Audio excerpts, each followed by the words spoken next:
ओम हरि ओम। वेद प्रेमियों, सुधी श्रोताओं, परम सौभाग्य का विषय है कि हम सब संप्रति ऋग्वेद के प्रथम मंडल के 31वें सूक्त के चौथे मंत्र की व्याख्या में प्रवेश करने जा रहे हैं। यह मंत्र जगती छंद में निबद्ध है। इसके दृष्टा ऋषि हैं हिरण्यस्तु, आंगिरस और देवता अग्नि है। शीर्षक होगा कि अनंत उपकारी अग्निदेव। तो मंत्र के गूढ़ार्थ समझने के पूर्व उसकी योजना, ऋषि का मंतव्य और उसके आराध्य देव के प्रति जो एक भक्तिपूर्ण आग्रह उत्पन्न हुआ है, उसमें प्रवेश करना पड़ेगा। तो यह प्रवृत्ति है कि देव कोई भी हो, जब भक्त उसकी उपासना में लीन हो जाता है, उससे उसका भावात्मक तादाद में जुड़ जाता है, तो उसमें समग्र शक्तियों का समावेश उसे दिखाई पड़ता है। वही उसे परम शक्ति, परमात्मा, परम ब्रह्म के रूप में दिखाई देने लगता है। उसकी झलक सर्वत्र दिखाई पड़ने लग जाती है। भावना द्वैत से अद्वैत की ओर मुड़ जाती है। जैसे सामान्य कवि है, भक्त है, कह रहा है, अपने आराध्य का स्मरण कर रहा है, और तब से सर्वत्र वही जित देखो तित तुम। मैं देखता हूं जिसोर उधोर तू ही तो दिखाई, जिसोर देखता हूं उसोर तो ही तू है, न तेरी सी खुशबू न तेरी सी बू। सर्वत्र ही दिखाई पड़ता है। भक्ति में जो लीन हो जाता है, उसे सर्वत्र भगवान दिखाई पड़ते हैं। तब तू रूप है किरण में, सौंदर्य है सुमन में, तो ज्ञान हिंदुओं में, ईमान मुसलमानों में, तो प्राण है पवन में, विस्तार है गगन में। तो ज्ञान हिंदुओं में, ईमान मुसलमानों में, तो सत्य है सुजन में, सब और तू ही तू है। तो ये भावना बन जाती है। अब उस भावना में हमें प्रवेश करना होता है और वैसी ही मनस्थित बनानी पड़ती है, तब अर्थ बोधगम्य हो पाता है। तो यहां पर उपास्य है, आराध्य है, भगवान रूप में प्रतिष्ठित है अग्नि देवता। तो अग्नि देवता के प्रति जब भाव भरा उद्गार हृदय में उठता है, तो सर्वत्र उसी का स्वरूप, उसी की महिमा, उसी का विस्तार दिखाई पड़ता है। संपूर्ण रक्षत्व, संपूर्ण सृजन उसी पर आधारित प्रतीत होता है। तो भक्त को, आराधक को, ऋषि को, मंत्रद्रष्टा को इस भक्ति भावना में अवगाहन करने के पश्चात अग्नि के व्यापक स्वरूप का बोध होने लगता है, जो कि परब्रह्मत्व के निकट वाली मन स्थिति में आ पाते हैं। तो अब हम इन्हीं भावनाओं की छाया में जो मंत्र पठित होने जा रहा है, उच्चरित होने जा रहा है, उसके अर्थ को देखें। मैंने बहुत पहले निवेदन किया कि एक मनोभूमि बनानी पड़ती है, तब अर्थ बोधगम्य हो पाता है। तब हम ऋषि के या कवि के या किसी भी के भाव जगत में प्रवेश कर पाते हैं। तो अब हम मंत्र का पाठ करेंगे। ओम तुमग्ने मनवे दाम वा अवाशयः पूर्वसे सुकृते सुकृततरः स्वात्रेण यत् पित्रो मुच्यसे पथात् त्वा पूर्वमनयन्ना परम पुनः। शब्दार्थ जाने। यहाँ पर उपास्य देव अग्नि हैं और इन्हीं में पर ब्रह्मत्व का सृष्टत्व का अवलोकन किया जा रहा है, अनुभूति की जा रही है। अग्नि, हे अग्नि देवता, हे अग्नि रूप में व्याप्त परमेश्वर, त्वम मनवे द्याम अवाशयः, तो तुमने मनवे, मनवे तो सारण ने मनु जो कि वैदिक निष्ठेम के लिए किया है, तो उन मनु के लिए तुमने आकाश द्विलोक को शब्दमय कर दिया, ज्ञान के भाव से शब्दमान किया, युक्त किया, ध्वनित किया। और एक शब्द और आया है पुरूरव से। पुरूरवा भी एक वैदिक पात्र है, तो उनके कल्याण के लिए भी आपने बहुत कुछ किया। अब इन्हीं व्यक्तित्वों को, इन्हीं नामों को पुराणों में तरह तरह से विस्तृत किया गया है। वैदिक मंत्रों में उसका विशेष परिचय कोई नहीं दिया गया है, कौन है, क्या है, कहाँ के हैं। बाद में ये प्रतिष्ठानपुर के थे, ये यहाँ के थे, मनु ने अयोध्या बसाया, आदि किया, मन में मान में इंद्र आया, पूरी निर्मलता स्वयं, यह भावना बाद में विकसित हुई। रामायण और पुराणों, महाभारत आदि में विस्तार हुआ। व्यास जी ने आगे बढ़कर के हकार किया, इसलिए उनको वेद व्यास कहा गया। कृष्ण द्वैपायन उनका नाम है मूल। तो अब हम नामों के साथ साथ उस नाम के पीछे जो अर्थ छिपा है उस पर भी ध्यान देंगे। हमारी संस्कृति में, वेदों में और बहुत समय तक यह मनस्थिति रही कि नाम जो रखा जाए वो सार्थक हो। यह नहीं कि नाम फतेह सिंह पोतढ़ाई आना, नाम बड़ा भारी शेर बहादुर और गीदड़ को भी देकर भाग खड़े। हमारे यहाँ यह प्रथा नहीं थी। यथा नाम तथा गुण, गुण के हिसाब से नाम रखा जाता। तो इसलिए हम इसका अपर अर्थ लें, गुणवाची अर्थ लें, वो भी लेना आवश्यक है कि हे अग्नि तुम मनवे, चतुर्थी है मन का मनवे, और मन से हम मनुष्य का भी अर्थ ले सकते हैं, क्योंकि मनुष्य मनुष्य ही बना है। मननशील जो होता है वह मनुष्य है, वही मनु है।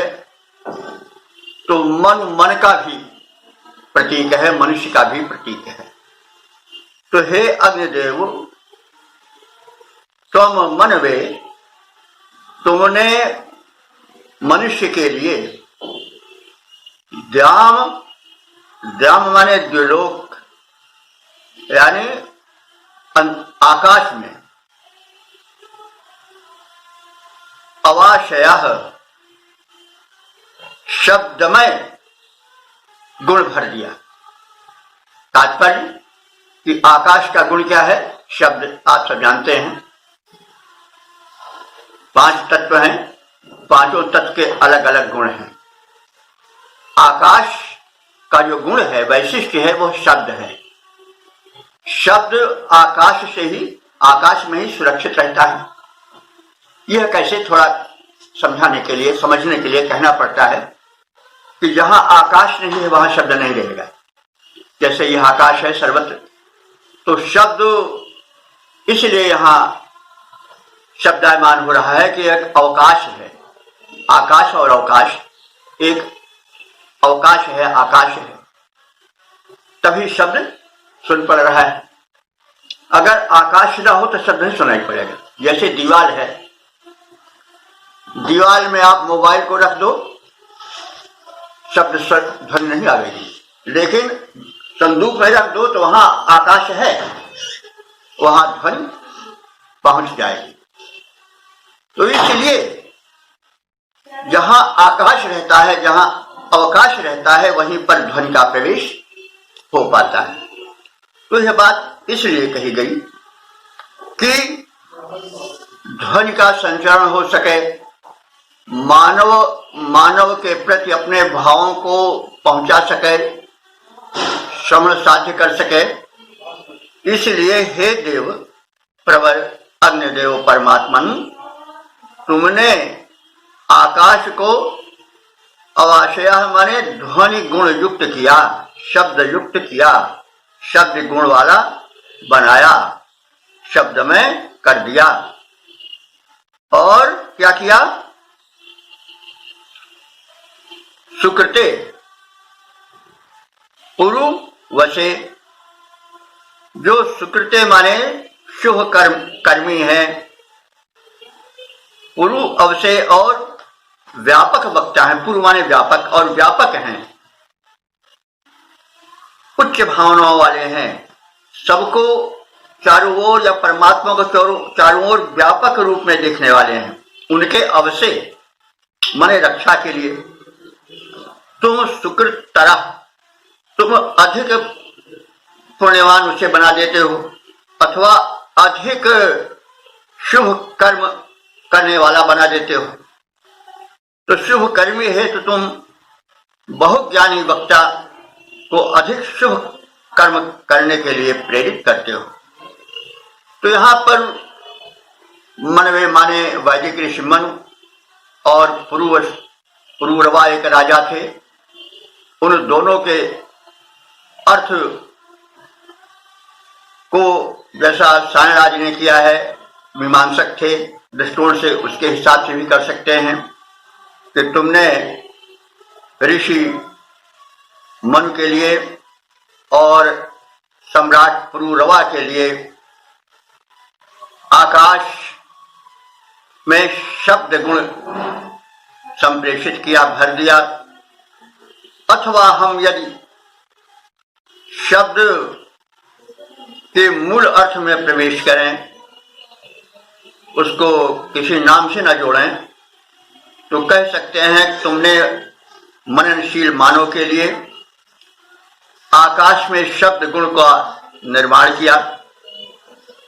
यहां पर अग्नि में परमात्मा तत्व को देखा जा रहा है, परम ब्रह्मत्व को देखा जा रहा है। जैसे हमने पहले निवेदन किया कि भक्त जब किसी भी देवता की भक्ति में प्रवेश करता है, स्तुति करता है, तो वह सब कुछ उसी में देखने लगता है। त्वमेव माता च पिता त्वमेव, त्वमेव बंधु च सखा त्वमेव, त्वमेव विद्या द्रविणम त्वमेव, त्वमेव सर्वम मम देव देव। तो उसकी भावना में विस्तार होते होते एक सार्वभौमिकता का प्रवेश, यानी वो शक्ति ही सब कुछ है, ऐसी भावना बनने लग जाती। तो अग्निदेव में वह ब्रह्मत्व की भावना ऋषि देख रहा है कि हे अग्निदेव, तुम मननशील मानव के लिए आकाश को शब्द गुण युक्त बनाए, ताकि विचार संप्रेषण, शब्दों का जो अर्थ है वो शब्दायमान हो सके, ज्ञान में आ सके, और द्विलोक जो आकाश लोक है या दिव्यलोक है, उसको तुमने शब्द गुण से युक्त किया। और सुकृते पुरूरव से, जो पूर्व माने व्यापक विचार वाले हैं, उनकी रक्षा के लिए तुमने उन्हें पुण्य से जोड़ा और उन्हें अधिक पुण्यशाली बनने की प्रेरणा भरी। यत पित्रोः स्वात्रेण, तुम हे अग्निदेव दो पिताओं से शीघ्र उत्पन्न होते हो। दो पिता कौन हैं? अग्नि के दो काष्ठ हैं जो मंथित किए जाते हैं, मथे जाते हैं, रगड़े जाते हैं, तो उनसे बड़ी जल्दी अग्नि पैदा हो जाती है। अरण्य से आप लोग परिचित हैं। तो जो दो अरणियां होती हैं उनको अग्नि उत्पन्न होने के कारण से उन्हें उनका पिता कह दिया गया है, क्योंकि वो अग्नि उत्पादक हैं। यद्यपि अग्नि तो व्याप्त ही है, लेकिन फिर भी प्रकट होने के लिए सामान्य रूप से दो लकड़ियों का संघर्षण किया जाता है। शमी या अरण्य, इस तरह से हम लोग जानते हैं। यज्ञ में उसका प्रयोग होता है। सामान्य अग्नि नहीं बल्कि अरण्य मंथन से अग्नि को उत्पन्न किया जाता है। तो इस प्रकार से अरण्य के माध्यम से, दो लकड़ियों के माध्यम से प्रकृत अग्नि उसका पुत्र मान लिया गया। तो कहा जा रहा है कि तुम अरण्य काष्ठ के संघर्षण से उत्पन्न होने के कारण उसके पुत्र हो। लेकिन यहां अगर हम भगवान का अर्थ लें, परमात्मा का अर्थ लें, तो ये कहा जाएगा कि जो श्रद्धा और विश्वास है वही हे प्रभु तुमको प्रकट कर देता है। प्रेम के प्रकट हो जिमयागी, प्रभु प्रापक सर्वत्र समाना, प्रेम के प्रकट हो तो मैं जाना। भगवान तो समान रूप से सर्वत्र व्याप्त हैं। जब श्रद्धा और प्रेम का संघर्षण होता है, दोनों हृदय में उत्पन्न होकर के अपने ऊर्जा को प्रसारित करते हैं, तो प्रेम के प्रकट होते जिम्मेदारी, तो भगवान उस प्रेम के, श्रद्धा और विश्वास के योग से उत्पन्न हो जाते हैं। इस प्रकार से भी हम कर सकते हैं। तो अर्थ जिससे अधिक सुस्पष्ट हो जाए उस ओर जाना चाहिए। शब्दों की मर्यादा भी होती है और शब्दों में एकाधिक अर्थ भी होते हैं। और वेद तो एक काव्य भी है। पश्य देवस्य काव्यम यौन ममाल में जीर्यति। वेद के विषय में कहा गया है यह वो दिव्य काव्य है जो न कभी नष्ट होता है न कभी वृद्ध होता है। वो सदैव समान भाव का वहन करने वाला होता है। भाव की अभिव्यक्ति में कुछ भाषा शैली जन्य परिवर्तन आ जाए वह अलग की बात है। तो इसलिए वेदार्थ करते समय शब्द शक्ति का भी ध्यान रखना आवश्यक है। शब्द में आप सब जानते हैं कि अभिधा लक्षणा और व्यंजनायु शक्तियां होती हैं। तो जब हम अर्थ के संसार में प्रवेश करते हैं, भाव में डुबकियां लगाते हैं, तो इन शक्तियों का भी हम प्रयोग करते हैं अर्थ के सम्यक बोध के लिए। तो इस प्रकार से यह अर्थ हुआ कि हे भगवान, हे अग्नि रूप परमेश्वर, तुमने मनुष्यों के लिए आकाश को शब्द गुण युक्त बनाया। तुम बहुश्रुत वक्ता शुभकर्मी के हित हेतु अधिक शुभ कर्म करने की प्रेरणा देते रहते हो, उन्हें प्रोत्साहित करते रहते हो। तुम प्रेम और निष्ठा रूपी दो काष्ठों से उत्पन्न हृदयाकाश में पूर्ण रूप से अपनी छवि का विस्तार करते हो, प्रकट होते हो। और जैसे सूर्य पूर्व से पश्चिम को गमन करता है, वैसे तुम हृदयाकाश में सर्वत्र व्याप्त होने लग जाते हो। तो यहाँ जो है ये कहा गया है कि पूर्या त्वा पूर्वम अयन नापरः पुनः। तो सायण ने अर्थ किया है कि हे अग्निदेव तुम प्रकट होकर के ऋत्विक द्वारा, ऋत्विक माने जो यज्ञ कराने वाला पुरोधा होता है, पुरोहित होता है, उसको ऋत्विक कहते हैं। तुम ऋत्विक द्वारा वेदी के पूर्व से और पश्चिम तक ले जाए जाते हो, यानी आरती रूप में या अन्य रूपों में किसी रूप में जो पुरोधा होता है वो पूर्व से पश्चिम यानी सर्वत्र हे अग्नि देवता तुम्हें ले जाता है और भक्त तुमको नमन करते हैं। तो इस प्रकार से एक अर्थ तो ये हुआ कि हे अग्नि देवता तुमने राजा मन के लिए और पुरूरवा के लिए ज्ञान के कपाट खोले, उनका हित किया, आकाश को शब्दमय किया, जय निनाद से परिपूर्ण किया और तुम पूर्व से पश्चिम समग्र दिशाओं में सूर्यवत भ्रमण कर भक्त की भावना को आंदोलित करते रहते हो, प्रकाशित करते रहते हो। दूसरा अर्थ यह होगा कि तुम मननशील मानव के हृदय में प्रकट होते हो और जो व्यापक भाव वाले वक्ता हैं उनको भी सुकृत माने पुण्य कार्य करने के लिए प्रेरित करते रहते हो। तुम भक्त के हृदय में निष्ठा और प्रेम दो लकड़ियों से, दो साधनों से उत्पन्न होकर के फिर प्रदेश को पूर्व से पश्चिम तक अर्थात पूर्ण रूप से सूर्य की तरह प्रकाश फैला करके गमन करते रहते हो, परिपूरित करते रहते हो। तो इस प्रकार से हम इस मंत्र के अर्थ को समझें और अब इसके हम छंदोबद्ध रूप का भी अवलोकन करेंगे। हे परमेश्वर, मनुष्य जाति पर है तेरे अगणित उपकार। हे परमेश्वर, मनुष्य जाति पर है तेरे अगणित उपकार। मानव के हित हेतु शब्द गुण युक्त किया नभ का विस्तार। मानव के हित हेतु शब्द गुण युक्त किया नभ का विस्तार। जो ज्ञानी बहुश्रुत वक्ता है, जो ज्ञानी बहुश्रुत वक्ता है, श्रेष्ठ कर्म करते जाते, शुभ फल दे प्रोत्साहन दे, शुभ फल दे प्रोत्साहन दे।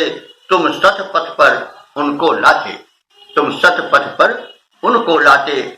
प्रेम और निष्ठा से होता है तेरा उर्मे अवतार। प्रेम और निष्ठा यही दो अरणिया हैं, तो काष्ठ हैं। तो प्रेम और निष्ठा से होता है तेरा उर्मे अवतार। रवि जो हृदय गगन में करते रहते सदा प्रकाश प्रसार। रवि जो हृदय गगन में करते रहते सदा प्रकाश प्रसार।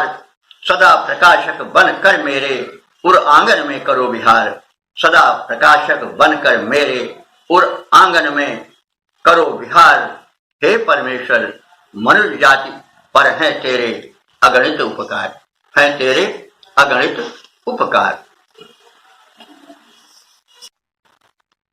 ओम हरि ओम। वेद प्रेमियों, सुधी श्रोताओं, संप्रति हम ऋग्वेद के प्रथम मंडल के 31वें सूक्त के 5वें मंत्र की व्याख्या में प्रवेश करने जा रहे हैं। यह मंत्र जगती नाम के छंद में निबद्ध है। इसके दृष्टा ऋषि हैं हिरण्यस्तु, आंगिरस और देवता हैं अग्नि। शीर्षक है शुभ कर्मियों को पूर्णायु और तृष्णा प्रदायक अग्नि देव। तो इस शीर्षक के चारों ओर बिखरे भावों को समेट कर अपने में रखने वाले मंत्र का पाठ हम करें। ओम तो अग्ने वृषभ पुष्टिवर्धन उद्दत श्रुचे भवसि श्रवायाः। याहुतिं परिवेदा वखट कृतिर्मे कायुरग्रे विष आविवाससि। शब्दार्थ जाने। अग्नि, हे अग्निदेव, हे अग्निवत ज्वलित सर्वव्यापक परमात्मन, तुम वृषभ, हे परमात्मन तुम वृषभ हो। वृषभ का अर्थ होता है वर्षण करने वाला वृष, तो जो वर्षण करता है वो वृषभ है। हमारे यहाँ बैल के अर्थ में वृषभ का प्रयोग होता है। तो आज तो जो परिवर्तन हो गया है, वृषभ बेचारा इस दिन हीन दशा में रहता है, लेकिन जब यह यांत्रिक युग नहीं था तो वृषभ की बड़ी महिमा थी। वृषभ को धर्म का अवतार माना गया था।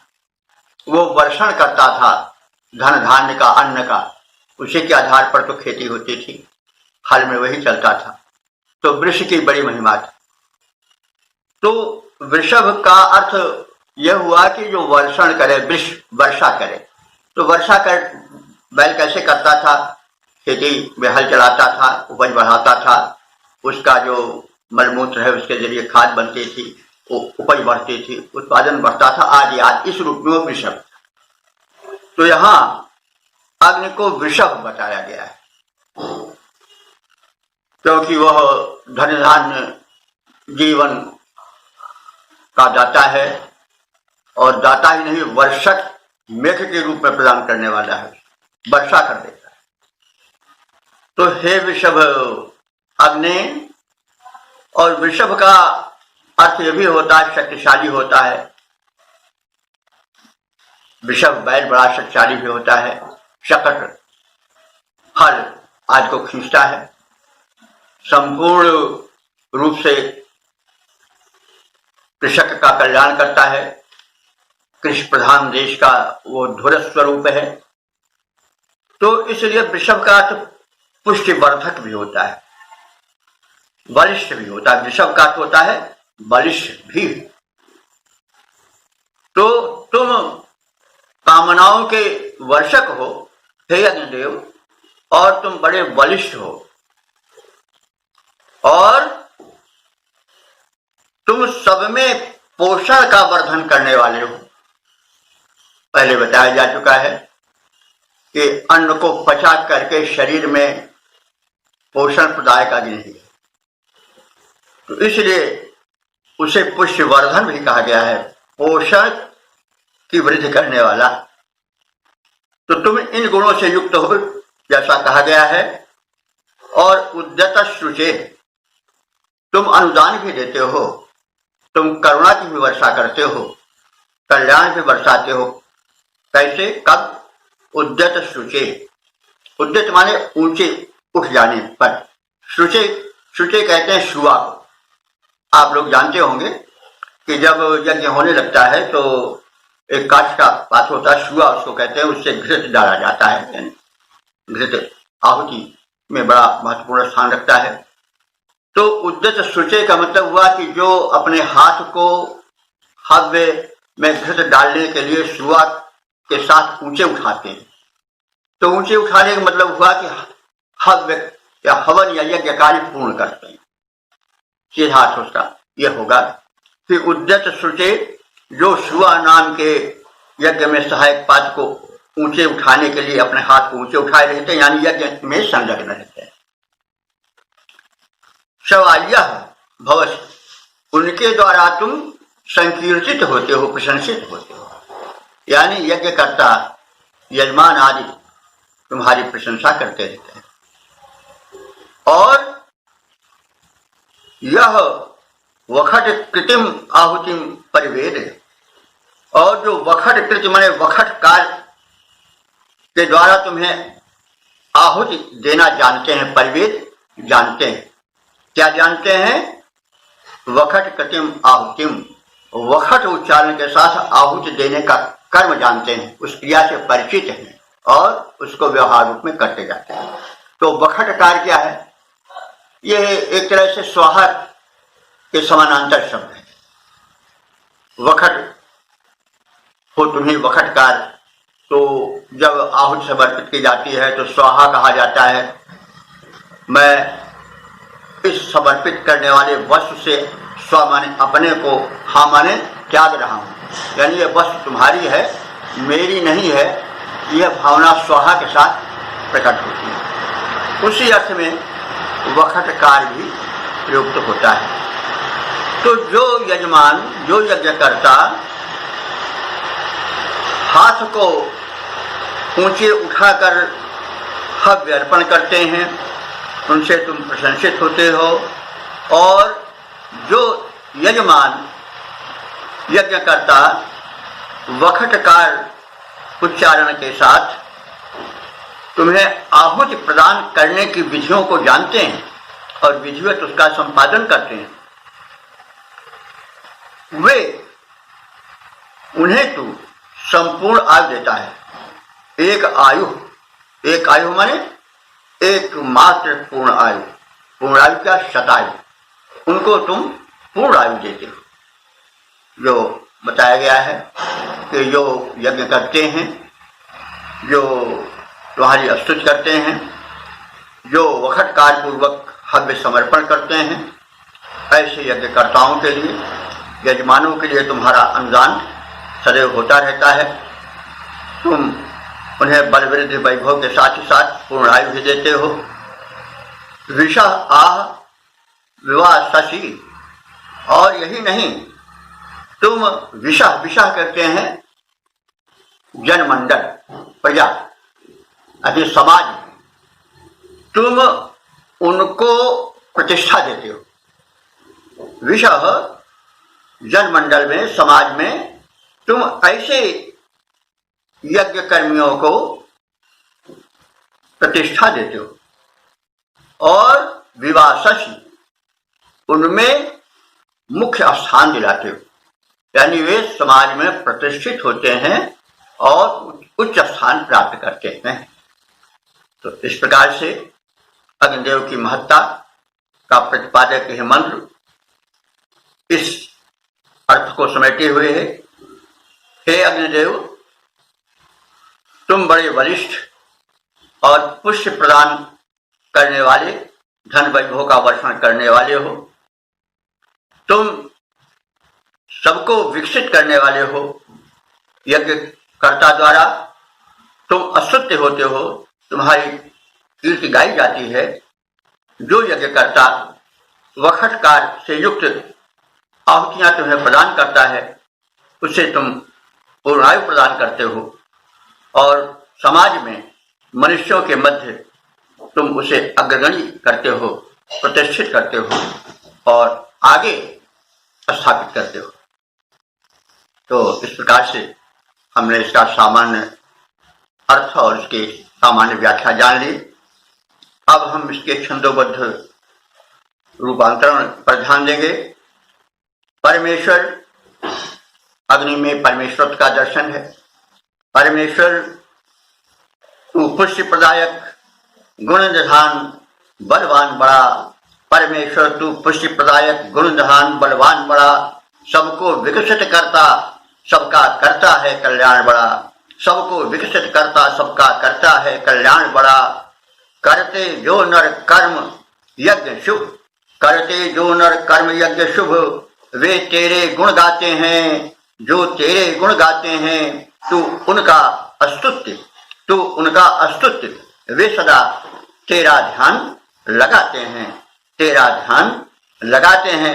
वखटकार पूर्वक जो साधक, वखटकार पूर्वक जो साधक आहुति डाला करते हैं, तू देता पूर्णायु उन्हें, तू देता पूर्णायु उन्हें। वे स्वास्थ्य और सुख भरते हैं, अग्रगण्य बनकर जीते हैं, अग्रगण्य बनकर जीते हैं। होता उनका त्राण बड़ा, होता उनका त्राण बड़ा। परमेश्वर तो पुष्टि प्रदायक, गुण निधान, बलवान बड़ा। गुण निधान, बलवान बड़ा।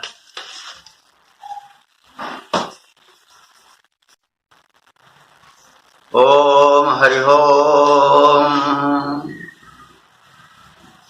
प्रियात्मन, वेद प्रेमियों, सुधी श्रोताओं, अब हम सब ऋग्वेद के प्रथम मंडल के 31वें सूक्त के 6ठे मंत्र की व्याख्या में प्रवेश करने जा रहे हैं।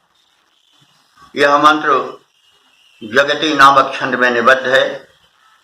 मंत्र दृष्टा ऋषि हिरण्यस्तूप आंगिरस हैं, देवता अग्नि हैं, शीर्षक है शरणागत के संरक्षक अग्निदेव। तो इस मंत्र में जीवन के संघर्ष में, जीवन के रण में अग्नि की सहायता से, परमात्मा की सहायता से अल्प शक्तिमान भी प्रबल को पराजित करने में समर्थ हो जाता है। तो इसमें आस्तिकता की, भगवत भक्त की, शरणागत की महत्ता का वर्णन होगा। तो जीवन एक युद्ध है, इसमें बाह्य शत्रुओं से भी सामना करना पड़ता है, और जो भीतर में काम, क्रोध, लोभ, मद, मोह, मात्सर्य, ईर्ष्या, द्वेष, छल, कपट, क्रोध, काम आदि भरे हुए हैं, उनसे भी सामना करना पड़ता है। संत्रस्त दोनों करते हैं, बाहरी शत्रु भी और भीतरी शत्रु।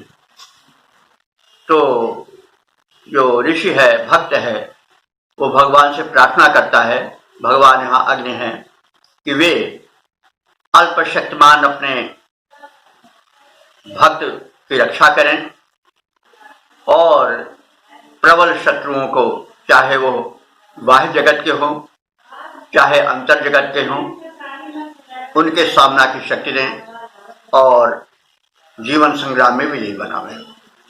इस भाव के अंतर्गत हम इस मंत्र के अर्थ को देखेंगे। तो अब हम मंत्र का पाठ कर लें।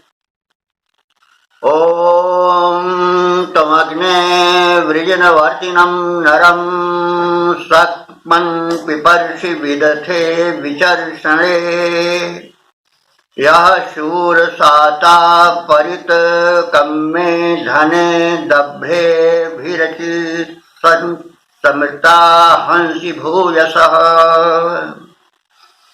शब्दार्थ जाने। विचर्षणे अग्ने, विचर्षण जो संबोधन है, विचर्षणे अग्ने, हे दूरदर्शी अग्नि देवता, या हे विशिष्ट ज्ञान से युक्त परमात्मा रूप में विराजमान अग्निदेव, तुम वृजिनम वर्तिनीम नरम, तुम वृजन, वृजना संतरिषद गीता में कहा गया है, वृजन कहते हैं पाप को, जो तुम अग्नि देवता वृजिनम, वृजनम माने जिनसे पाप हो जाते हैं, लेकिन जो तुम्हारे सकमन माने सानिध्य में रहते हैं, ऐसे नरों को, ऐसे भक्त मनुष्यों को तुम विदथे प्रिपर्श, विदथ कहते हैं युद्ध, और विदथे कहते हैं युद्ध में, प्रिपर्श माने रक्षण देते हो, उन्हें विजय मार्ग पर लाते हो। तो हे अग्नि, जो तुम्हारे सामीप्य का लाभ पाते हैं, वे इस संसार में, जीवन युद्ध में तुमसे पोषण पाते हैं, रक्षण पाते हैं। वे भले ही कुपथगामी क्यों न हो। यहाँ भक्ति के एक, जिसको कहते हैं शरणागति वाले रूप की झलक देखी जा सकती है, क्योंकि जब भक्त भाव आती है तो राम सो बड़ो है कौन, मोसो कौन छोटो, राम सो खरो है कौन, मोसो कौन खोटो की भावना आ जाती है। क्योंकि जब आदमी विशाल वस्तु को देखता है और विशालतम को देखता है तो उसे अपने लघुत्व का बोध होने लगता है। जब तक वो अपने से छोटों को देखेगा तब तक उसमें अहंकार बढ़ेगा, जब वो अपने से बड़े को देखेगा तो उसमें अहंकार का निरसन होने लगेगा। और परमात्मा जो सबसे बड़ा है, सर्वोच्च है, उसको जब हम देखेंगे तो हमें क्षीणता नहीं बल्कि एक मतलब भक्तिपूर्ण दैन्य जो समर्पण से युक्त होता है वो भाव जगता है। तो इस आशय में हम मंत्र को देखें कि हे भगवान, तुम विशिष्ट ज्ञान से युक्त दूरदर्शी हो, सर्वदर्शी हो, समदर्शी हो। तुम ब्रजवर्तिनिम नरम, जो भले ही कर्म से ऊंचे न हो, जिनसे स्वभाववश पाप भी हो जाता हो, उनको भी तुम विदथे जीवन युद्ध में, जीवन रण में, संग्राम में पिपरसी माने रक्षा रत होते हो, शरण देते हो, पोषण करते हो। यह परित कम्मे धने शूरसाता दभ्रे भी चित, यानी यह जो तुम परितः कम्मे, परितः कम्मे का अर्थ होता है कि जब शत्रु सैन्य द्वारा परितः माने चारों ओर से, कम्मे माने घिर जाए, जब विरोधी शक्तियों से चारों ओर घिर जाएं, तो उस समय तुम धने माने धन प्राप्त करने वाले, ये युद्ध का विशेषण है। तो धन से तात्पर्य युद्ध में विजय में धन मिलता है, लेकिन जब हम उसका अध्यात्म पर अर्थ करेंगे तो जो दैवी संपत्ति है, जो प्रेम, क्षमा, दया, करुणा, शरणागति आदि की संपत्तियां हैं, धन है, उन्हीं की प्राप्ति होती है, ऐसा आशय लेंगे। तो यह परितकम में जब चारों ओर से आसुरी शक्तियां या शत्रु शक्तियां हमें घेर लिए होती हैं, तो उसलिए हम जो धन की प्राप्ति के लिए युद्ध करते हैं, और वो जो कि शूरसाता माने शूरवीरों के द्वारा जीती जा सकने वाली, यानी बड़े गुणवानों के, बड़े भक्तों के, बड़े उपासकों के द्वारा जीती जा सकने वाली संपत्ति है, उसे दभ्रे भी चित, उसे अल्प शक्ति वाले भी प्राप्त करने के योग्य हो जाते हैं। तो अधिक बलशाली जिसे प्राप्त करते हैं, उसे अल्प बलशाली भी तुम्हारी कृपा से प्राप्त करने में सक्षम हो जाते हैं। और इस स्थिति में क्या होता है कि जो अल्प शक्ति वाले साधक हैं या योद्धा हैं, वे भी समृता भूयसा हंस, समृता माने जो अधिक शक्तिशाली हैं, भूयसा समृता जो परम शक्तिशाली हैं, उनको भी हंस माने मारने में सक्षम हो जाते हैं, मार देते हैं। जो कुशल शत्रु हैं, जो समर्थ शत्रु हैं, उनको भी वे हंस संहार करने के योग्य हो जाते हैं। भूषा समता जो बहुत अधिक बलशाली हैं, उनको भी वे अल्प बलशाली तुम्हारी कृपा से पिछाड़ देने में और मार देने में सफल हो जाते हैं। तो इस प्रकार से यहाँ शरणागति का और भक्ति पूर्वक नमन का महत्व बताया गया है। और वही है कि जिन पर जब खुदा मेहरबान तो मच्छर भी पहलवान। तो जब भगवान की दया होती है तो जो अल्प शक्ति वाला है वो भी प्रबल हो जाता है, और थोड़े शक्ति के बल पर वो बड़े बड़े शक्तिशालियों को पिछाड़ने में समर्थ हो जाता है। अगर हम अध्यात्म पक्ष लें तो जो अल्प साधक हैं, वे जब शरणागति की ओर झुकते हैं, तो वे जो प्रबल काम क्रोध आदि के, लोभ आदि के, जिनसे कि बड़े बड़े राजे महाराजे हार जाते हैं, बड़े बड़े लोग बड़ी बड़ी सेनाओं को तो पिछाड़ देते हैं, लेकिन अपने भीतर छिपे हुए काम क्रोध लोभ आदि शत्रु से हार जाते हैं। तो यहाँ पर ऋषि जो है दोनों युद्धों को दिखाने के भाव को प्रकट करना चाहता है, जिसकी झलक शब्दों में मिल जाती है।